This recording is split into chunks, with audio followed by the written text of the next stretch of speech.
एक छोटे से गांव में, जहां मिट्टी की कच्ची सड़कें और घास फूस की झोपड़ियां थीं, वहां खड़ा था पुराना घर। बूढ़ी औरत रहती, खाना पकता, जिन्हें देखकर चूहों की टोली का मुंह पानी से भर जाता। उसी टोली का सबसे शरारती चूहा था मोंटू। मोंटू को खाने पीने का इतना शौक था कि वह दिन रात सिर्फ यही सोचता रहता कि अगली बार क्या चुराया जाए। लेकिन उस घर में एक और बाशिंदा था, शेरू, बिल्ली। शेरू दिखने में बहुत आलसी लगता था। दिन भर खिड़की पर लेटा रहता और आंखें मूंद कर सोता हुआ प्रतीत होता। लेकिन गांव के सारे चूहे जानते थे कि शेरू की नजरें हमेशा खुली रहती हैं, बस एक गलत कदम और वह बिजली की तरह झपटता। एक रात मोंटू चावल की बोरी में घुसा। जैसे ही उसने चावल दांतों से कुतरना शुरू किया, अचानक पीछे से आवाज आई, अरे छोटे, चोरी करना आसान है लेकिन जान बचाना मुश्किल। मोंटू ने पीछे देखा, शेरू वहां खड़ा था। उसकी हरी चमकती आंखें अंधेरे में डर पैदा कर रही थीं।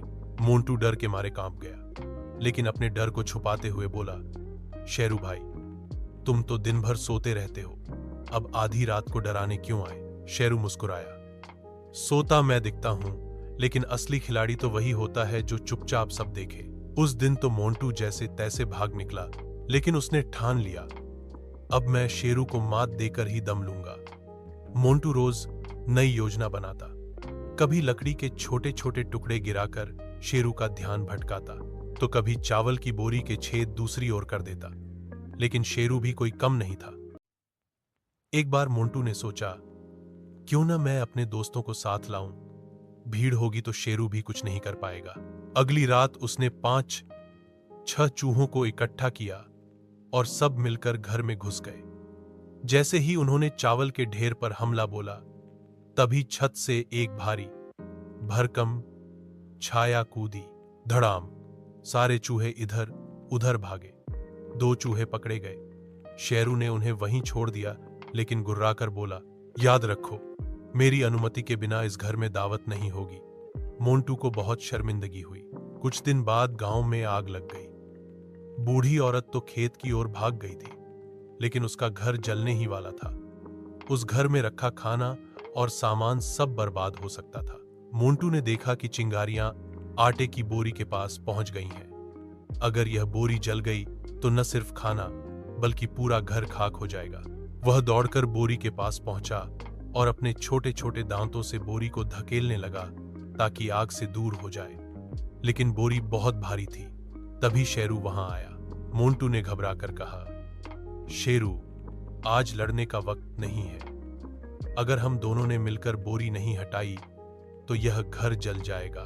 शेरू ने पहले तो सोचा कि शायद यह कोई चाल है, लेकिन आग की लपटें सचमुच बढ़ रही थीं।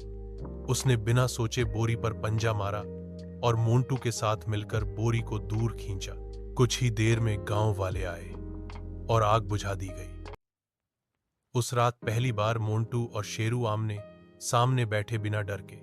मोंटू बोला, देखा, मिलकर काम करने से बड़ा संकट टल सकता है। शेरू मुस्कुराया, सही कहा छोटे, तू चालाक है और मैं ताकतवर। अगर हम दुश्मनी छोड़कर दोस्ती कर लें तो यह घर हमेशा सुरक्षित रहेगा। उस दिन के बाद से मोंटू और शेरू में अनोखी दोस्ती हो गई। मोंटू अब चोरी नहीं करता था, बल्कि जब बाहर के चूहे घर में घुसने आते तो मोंटू ही शेरू को खबर कर देता। बूढ़ी औरत को भी यह बदलाव महसूस हुआ। उसने सोचा, शेरू अब चूहों को पकड़ता नहीं है और घर भी बिल्कुल साफ सुथरा है। जरूर कोई रहस्य है, लेकिन उसे कभी यह रहस्य पता नहीं चला कि असली सुरक्षा गार्ड तो शेरू और मोंटू की जोड़ी बन गई थी। यह कहानी हमें सिखाती है कि चालाकी और ताकत अगर साथ आ जाएं, तो हर मुश्किल आसान हो सकती है। दुश्मनी छोड़कर दोस्ती करना ही असली जीत है। मिल जुल कर रहने से जीवन आसान और सुरक्षित बनता है।